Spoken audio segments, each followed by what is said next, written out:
Hello welcome back to my channel Usha's tasty tales. ఈరోజు నేను ఎంతో టేస్టీగా ఉండే వేడి వేడి పకోడా రెసిపీ అనేది మీకు చేసి చూపించబోతున్నాను. మీరు కూడా ఈ వీడియోని లాస్ట్ వరకు స్కిప్ చేయకుండా చూసేయండి. ఫస్ట్ నేను ఒక 4 ఆనియన్స్ వరకు తీసుకొని ఇలా సన్నగా పొడుగ్గా కట్ చేసి పెట్టుకున్నాను ఒక బౌల్లో. అందులోనే నేను సాల్ట్ యాడ్ చేశాను, అలాగే కొంచెం కారప్పొడి, అలాగే కొంచెం బియ్యపు పొడి,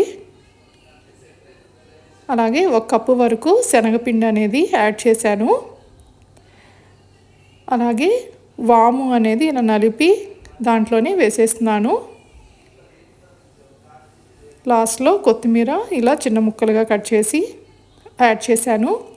ఇవన్నీ వేసుకున్నాక మనము ఒక 2 మినిట్స్ వరకు బాగా మిక్స్ చేస్తాము. ఇప్పుడు కొంచెం వాటర్ యాడ్ చేసుకుందాము. ఎక్కువ వాటర్ యాడ్ చేయండి. కొంచెం ఒక 4 to 5 స్పూన్స్ వరకు వాటర్ యాడ్ చేసి ఇలా మొత్తం మనం మిక్స్ చేసి పెట్టుకుందాము. చూసారు కదా, ఇలా ఫైనల్గా మనకి పకోడా పిండి అయితే ఇలా వచ్చింది. చూసారు కదా, ఈ కన్సిస్టెన్సీలో ఉంటే సరిపోతుంది మనకి పకోడా వేసుకునేకి.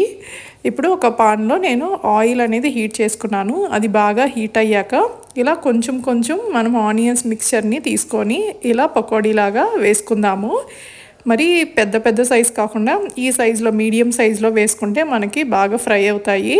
ఇలా అన్నీ వేసేసుకున్నాక ఒక 5 మినిట్స్ లేదంటే 7 మినిట్స్ వరకు మనము బాగా ఫ్రై చేసుకుంటాము. 2 పక్కల వేయించుకుంటాము. చూసారా, నాకు ఒక పక్క బాగా ఫ్రై అయిపోయింది. నేను ఇంకో పక్కకి తిప్పి ఇంకో పక్క కూడా ఫ్రై చేసేసుకుంటున్నాను. చాలా ఈజీగా మనము ఇంట్లోనే పకోడీ అనేది రెడీ చేసేసుకోవచ్చు. చూసారా, నాకు 2 పక్కల బాగా వేగిపోయాయి. ఇలా బ్రౌన్ కలర్ వచ్చేంత వరకు మనం ఫ్రై చేసుకుంటే సరిపోతుంది. మరి ఇంకా ఎక్కువ డార్క్ వచ్చేస్తే మనకి కొంచెం మాడు వాసన, మాడు టేస్ట్ అనేది వస్తుంది. సో ఇలా ఈ కలర్ వస్తే మనము తీసి ప్లేట్లోకి పెట్టేసుకుందాము.